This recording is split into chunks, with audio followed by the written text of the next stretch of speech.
Bismillahirrahmanirrahim. Assalamualaikum warahmatullahi wabarakatuh. Alhamdulillah rabbil alamin. Wassalatu wassalamu ala asrafil anbiya'i wal mursalin Sayyidina Muhammadin wa ala alihi wa ashabi ajma'in, amma ba'd. Baik, kami dari kelompok 10 mata kuliah kurikulum pembelajaran. Di sini kami akan menjelaskan materi tentang implementasi pengembangan kurikulum. Sebelumnya, izinkan saya untuk memperkenalkan kelompok kami terlebih dahulu. Yang pertama ada saudari Nur Aulia, yang kedua ada saya sendiri, Husin Arvin, dan sekaligus saya sebagai moderator pada hari ini. Adapun materi yang akan kami jelaskan pada hari ini, yang pertama mengenai pengembangan kurikulum, yang kedua implementasi kurikulum, yang ketiga kurikulum SD atau MI, yang keempat kurikulum SMP atau MTS, yang kelima kurikulum SMA, MA atau SMK. Baik, selanjutnya materi yang pertama yang akan dijelaskan oleh saya sendiri mengenai pengembangan kurikulum. Baik, materi yang pertama pengembangan kurikulum. Pengembangan kurikulum pada hakikatnya adalah pengembangan komponen-komponen kurikulum yang membentuk sistem kurikulum itu sendiri, yakni komponen tujuan, bahan, metode, peserta didik, pendidik media, lingkungan, sumber belajar, dan lain-lain. Pengembangan terhadap komponen-komponen tersebut adalah supaya tujuan pendidikan dapat dicapai sebagaimana mestinya. Paling tidak ada dua jenis tujuan yang terkandung dalam suatu kurikulum sekolah, yaitu yang pertama, tujuan yang ingin dicapai secara keseluruhan oleh setiap institusi pendidikan atau tujuan institusional. Yang kedua, tujuan yang ingin dicapai pada setiap bidang studi. Adapun terdapat 3 teori pengembangan kurikulum, diantaranya yang pertama Taylor rasional, yang kedua humanistik, yang ketiga dialogis. Yang pertama teori Taylor rasional. Taylor rasional di sini adalah pengembangan kurikulum yang paling awal dikembangkan dan dianggap paling terkenal. Pada teorinya, Taylor mengemukakan 4 pertanyaan. 4 pertanyaan ini yang paling penting dijawab pada proses pengembangan kurikulum. Di antara keempat pertanyaan ini, yang pertama, apa tujuan pendidikan yang ingin dicapai oleh sekolah? Yang kedua, apa saja pengalaman pendidikan yang harus diberikan supaya tujuan tersebut dapat tercapai? Yang ketiga, bagaimana rencana pengalaman belajar tersebut dapat diorganisasikan secara efektif? Yang keempat, bagaimana kita memastikan bahwa tujuan yang sudah ditetapkan pada atas telah tercapai? Dari pertanyaan-pertanyaan yang dikemukakan oleh Taylor tersebut bisa diterjemahkan menjadi komponen-komponen kurikulum, yaitu tujuan, materi atau isi, organisasi mata pelajaran atau pengalaman belajar, dan penilaian.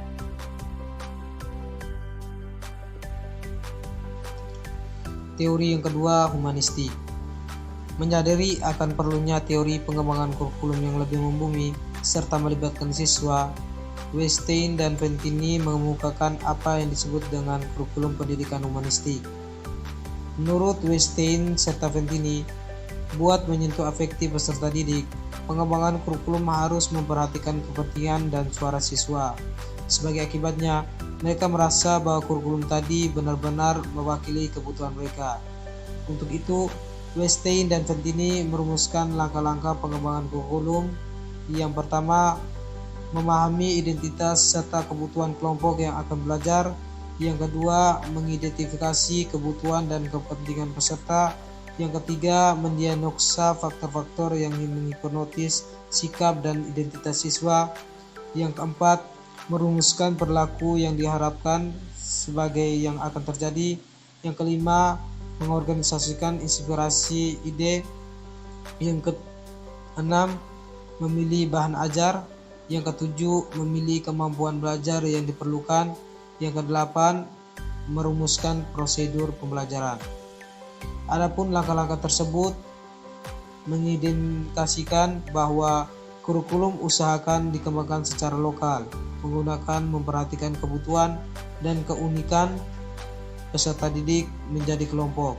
Ini berarti pengembangan kurikulum yang dilakukan secara sentralistik disebutkan tidak menguntungkan untuk siswa. Yang ketiga, teori dialogis. Berdasarkan teori ini yang dikembangkan atas dasar pendidikan kritis, pengembangan kurikulum yang dilakukan secara sepihak oleh guru ataupun otoritas pendidikan lain mirip yang berlangsung selama ini tidak menguntungkan buat peserta didik. Hal ini karena peserta didik hanya dijadikan sebagai objek pendidikan, yaitu orang yang wajib menerima apa yang didesain serta disampaikan oleh orang lain. Padahal sebagai manusia berakal, mereka pula punya pendapat yang wajib diperhatikan. Oleh sebab itu, untuk memberdayakan peserta didik menjadi pembelajaran yang sejati, mereka harus terlibat dalam pengembangan kurikulum.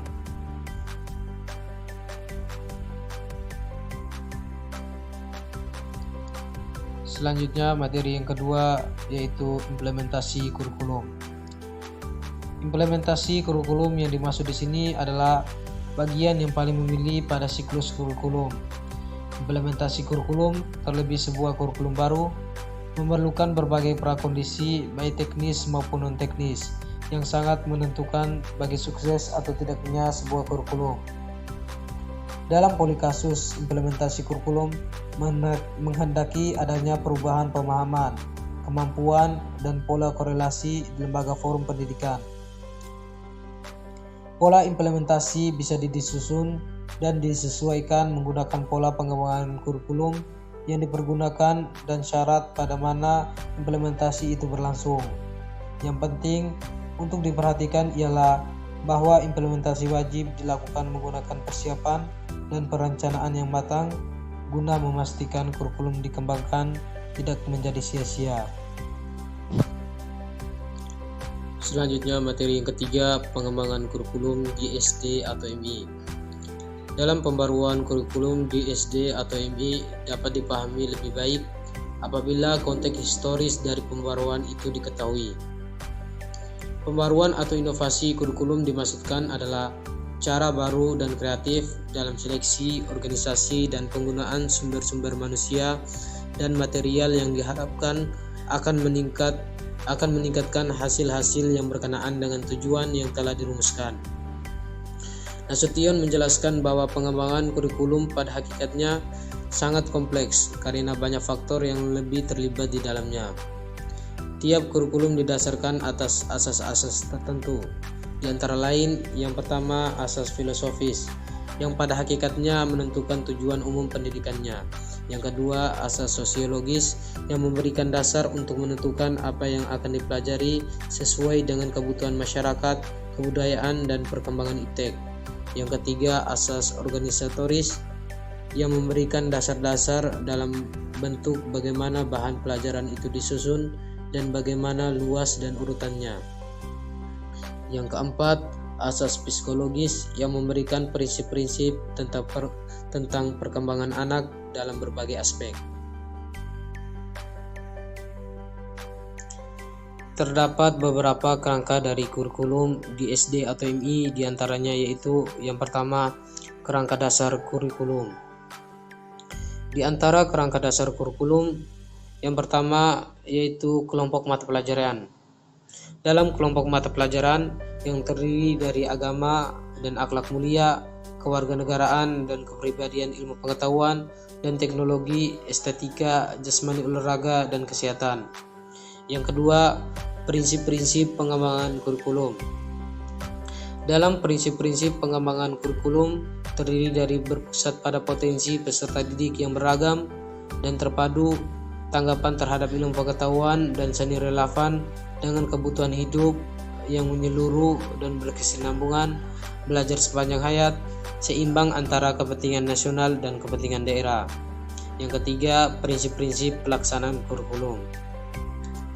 Dalam prinsip-prinsip pelaksanaan kurikulum itu ada 6, mulai dari didasarkan pada potensi pengembangan dan kondisi peserta didik, menegakkan 5 pilar peserta didik, mendapatkan pelayanan yang bersifat perbaikan kurikulum didasarkan dalam hubungan peserta didik dan pendidik, menggunakan pendekatan multistrategis dan multimedia, serta mendayagunakan kondisi alam, sosial, dan budaya. Selanjutnya, kerangka kurikulum yang kedua yaitu struktur kurikulum SD atau MI. Dalam struktur kurikulum SD atau MI meliputi substansi pembelajaran yang ditempuh dalam satu jenjang pendidikan selama 6 tahun mulai dari kelas 1 sampai kelas 6. Struktur kurikulum SD atau MI disusun berdasarkan standar kompetensi lulusan dan standar kompetensi mata pelajaran dengan ketentuan sebagai berikut. Yang pertama, kurikulum SD atau MI memuat 8 mata pelajaran muatan lokal dan pengembangan diri. Yang kedua, kegiatan pengembangan diri dilakukan melalui kegiatan pelayanan konseling yang berkenaan dengan masalah diri pribadi dan kehidupan sosial, belajar, dan pengembangan karir peserta didik. Yang ketiga, substansi mata pelajaran IPA atau IPS pada SD atau MI merupakan IPA terpadu dan IPS terpadu. Yang keempat, pembelajaran pada kelas 1 dan kelas 3 dilaksanakan melalui pendekatan tematik, sedangkan pada kelas 4 dan kelas 6 dilaksanakan melalui pendekatan mata pelajaran. Yang kelima, jam pembelajaran untuk setiap mata pelajaran dialokasikan sebagaimana tertera dalam struktur kurikulum. Yang keenam, alokasi waktu 1 jam pembelajaran adalah 35 menit.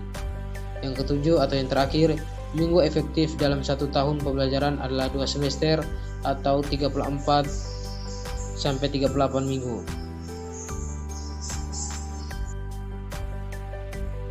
Baik, selanjutnya materi yang keempat yang akan disampaikan oleh saudara kita Nurul Aulia. Selanjutnya yaitu pengembangan kurikulum SMP dan MTS. Pada dasarnya, kerangka dasar kurikulum sekolah menengah pertama atau madrasah sanawiyah merupakan landasan filosofis, sosiologis, psikopedagogis, dan yuridis yang fungsinya menjadi acuan pengembangan struktur kurikulum pada tingkat nasional serta pengembangan muatan lokal pada tingkat daerah serta pedoman pengembangan kurikulum di sekolah menengah pertama atau madrasah sanawiyah. Struktur kurikulum SMP atau MTS terdiri atas mata pelajaran umum yaitu kelompok A dan mata pelajaran umum pada kelompok B. Khusus untuk MTS dapat ditambah dengan mata pelajaran keagamaan yang diatur oleh Kementerian Agama. Mata pelajaran pada kelompok A itu merupakan kelompok mata pelajaran yang muatan dan acuannya itu dikembangkan oleh pusat, sedangkan mata pelajaran pada kelompok B itu merupakan kelompok mata pelajaran yang muatan dan acuannya itu dikembangkan oleh pusat dan dapat dilengkapi dengan muatan atau konten lokal. Mata pelajaran pada kelompok B dapat berupa mata pelajaran muatan lokal yang berdiri sendiri, dan muatan lokal dapat memuat bahasa daerah. Selanjutnya yaitu kelompok A, itu terdiri atas mata pelajaran pendidikan agama dan budi pekerti dengan jumlah 3 jam per minggu, pendidikan Pancasila dan kewarganegaraan dengan jumlah 3 jam per minggu juga, bahasa Indonesia dengan jumlah 6 jam per minggu, matematika dengan jumlah 5 jam per minggu, ilmu pengetahuan alam dengan durasi 5 jam per minggu, ilmu pengetahuan sosial dengan jumlah 4 jam per minggu, dan bahasa Inggris dengan jumlah 4 jam per minggu. Sedangkan kelompok B itu terdiri atas mata pelajaran seni budaya dengan jumlah 3 jam per minggu, pendidikan jasmani, olahraga dan kesehatan dengan jumlah 3 jam per minggu, dan prakarya atau informatika dengan jumlah 2 jam per minggu, dan jumlah jam belajar per minggu itu sebanyak 40 jam mata pelajaran. Selanjutnya yaitu kurikulum SMA, MA, dan SMK. Yang pertama pada SMA, konsep pengembangan kurikulum pada pendidikan menengah atas itu terdiri atas kelompok mata pelajaran wajib dan mata pelajaran pilihan, di mana mata pelajaran wajib itu sebanyak 9 mata pelajaran dengan beban pelajaran sebanyak 18 jam pelajaran. Struktur dari sekolah menengah atas ini sendiri itu memberikan kelulusan bagi peserta didik sebagai subjek, tetapi juga berdasarkan pada pandangan bahwa semua disiplin ilmu adalah sama dalam kedudukannya. Nama kelompok minat itu diubah dari IPS, IPA, dan bahasa menjadi matematika dan sains, sosiologi, dan bahasa. Nama-nama ini tidak diartikan sebagai nama kelompok disiplin ilmu karena adanya berbagai pertentangan filosofis pengelompokan disiplin ilmu. Dan berdasarkan rekonstruksi sosial, maka nama organisasi kurikulum tidak terikat pada nama disiplin ilmu. Karakteristik atau ciri dari kurikulum SMA ini terdiri dari yaitu yang pertama mengembangkan keseimbangan antara pengembangan sikap, yaitu sikap keagamaan dan sosial, rasa ingin tahu, kreativitas, kerjasama dengan kemampuan intelektual dan psikomotorik. Karakteristik yang kedua yaitu sekolah tidak terpisah dari masyarakat. Dikarenakan kurikulum itu memberikan pengalaman belajar terencana di mana para peserta didik itu menerapkan apa yang dipelajari di sekolah ke masyarakat dan memanfaatkan masyarakat sebagai sumber belajar. Karakteristik yang ketiga yaitu mengembangkan keterampilan dan menerapkan untuk setiap pengetahuan yang dipelajari di kelas dalam berbagai situasi di sekolah dan masyarakat sehingga memiliki kesempatan yang luas untuk menghilangkan verbalisme. Yang keempat yaitu bersifat sederhana dalam struktur kurikulum, dalam mata pelajaran dan kompetensi dasar yang harus dipelajari peserta didik tetapi memberikan waktu yang cukup leluasa untuk mengembangkan berbagai sikap dan keterampilan. Yang selanjutnya yaitu isi kurikulum, yaitu kompetensi yang dinyatakan dalam bentuk kompetensi inti kelas dan dirincikan lebih lanjut dalam kompetensi dasar mata pelajaran. Kurikulum Madrasah Aliyah. Sebagian madrasah, termasuk Madrasah Aliyah, ada yang telah menyelenggarakan kurikulum 2013 dan sisanya masih menggunakan KTSP. Nah, Madrasah Aliyah ini yang memakai kurikulum 2013 adalah madrasah-madrasah yang telah ditetapkan oleh Kementerian Agama yang diantaranya melalui Keputusan Dirjen Pendis nomor 481 tahun 2020 tentang penunjukan madrasah lanjut kurikulum 2013 dan Keputusan Dirjen Pendis nomor 5114 tahun 2020 perihal penetapan madrasah pelaksanaan kurikulum 2013 tahun pelajaran 2020-2021. K13 di Madrasah Aliyah itu dibedakan menurut peminatan jurusan yang meliputi yang pertama yaitu peminatan matematika dan ilmu alam, yang kedua peminatan ilmu sosial, yang ketiga peminatan ilmu bahasa dan budaya, dan yang keempat peminatan ilmu keagamaan. Madrasah Aliyah pengguna kurikulum 2013 terdapat 3 pengelompokan mata pelajaran, yaitu kelompok mata pelajaran A dan B merupakan mata pelajaran wajib, sedangkan kelompok C merupakan kelompok mata pelajaran sesuai dengan peminatan masing-masing. Nah, yang termasuk dalam mata pelajaran kelompok A atau yang wajib yaitu pendidikan agama Islam yang terdiri atas Al-Quran, hadis, akidah, akhlak, fikih, dan seni kebudayaan Islam. Selanjutnya yaitu pendidikan Pancasila dan kewarganegaraan, bahasa Indonesia, bahasa Arab, matematika, sejarah Indonesia, dan bahasa Inggris. Dan yang termasuk dalam mata pelajaran kelompok B yaitu seni budaya, pendidikan jasmani, olahraga dan kesehatan, dan prakarya dan kewirausahaan. Dan sedangkan untuk mata pelajaran kelompok C yaitu sesuai dengan minat masing-masing siswa. Pengembangan kurikulum SMK dan MAK. Dalam pengembangan kurikulum SMK dan MAK itu memuat 3 bagian kurikulum yang terdiri dari kurikulum dengan program normatif, kurikulum dengan program adaptif, dan kurikulum dengan program produktif. Kurikulum dengan program normatif itu bermanfaat atau berguna untuk membentuk pribadi peserta didik yang utuh dan pribadi yang memiliki norma-norma dari makhluk individu menjadi makhluk sosial dalam anggota masyarakat. Dan program ini itu bertujuan untuk mengembangkan peserta didik agar dapat berkembang secara selaras dalam kehidupan sosial. Dan kompetensi yang diperlukan yaitu pembentukan sikap, perilaku, dan pendidikan karakter yang diajarkan dalam pelatihan. Program yang kedua yaitu program adaptif. Program ini itu berguna untuk membentuk peserta didik menjadi suatu individu yang memiliki dasar yang kuat dan berkembang sesuai dengan perubahan. Nah, program ini juga memberikan kesempatan bagi para peserta didik untuk memahami dan menguasai konsep dasar dan prinsip dasar keilmuan yang diterapkan sehari-hari dalam melandasi kompetensi dasar. Untuk kemampuan peserta didik dalam mengembangkan dan beradaptasi sesuai dengan perkembangan ilmu pengetahuan, teknologi, dan seni, serta dasar-dasar program keahlian yang telah dipelajari. Dan program yang ketiga yaitu program produktif.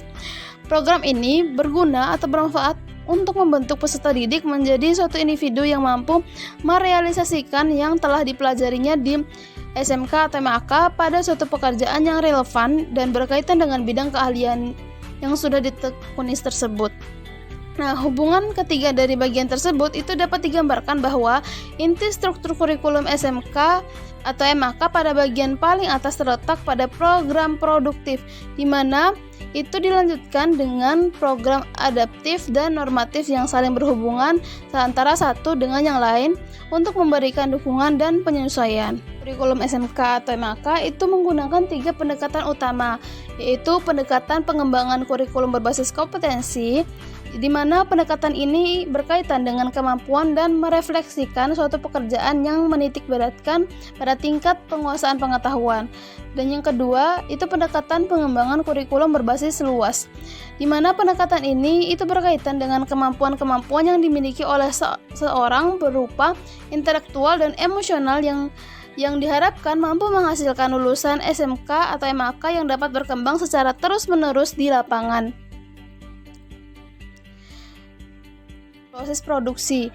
Pendekatan ini menggunakan proses produksi dalam media pembelajarannya dan memperkenalkan pada peserta didik dengan lingkungan kerja yang nyata, baik di dunia industri maupun di dunia sekolah. Internal dan eksternal, di mana pendekatan ini itu dilakukan dengan cara observasi atau pengamatan di lapangan berupa dokumentasi peserta didik dalam melakukan praktek industri dan melakukan wawancara narasumber untuk memperoleh data di lapangan bahwasannya partisipasi masyarakat industri terhadap penyusun dan pengembangan kurikulum itu dilakukan dengan baik. Terima kasih atas segala perhatiannya dan mohon maaf atas segala kekurangannya. Wallahul muwaffiq ila aqwamit thoriq. Wassalamualaikum warahmatullahi wabarakatuh.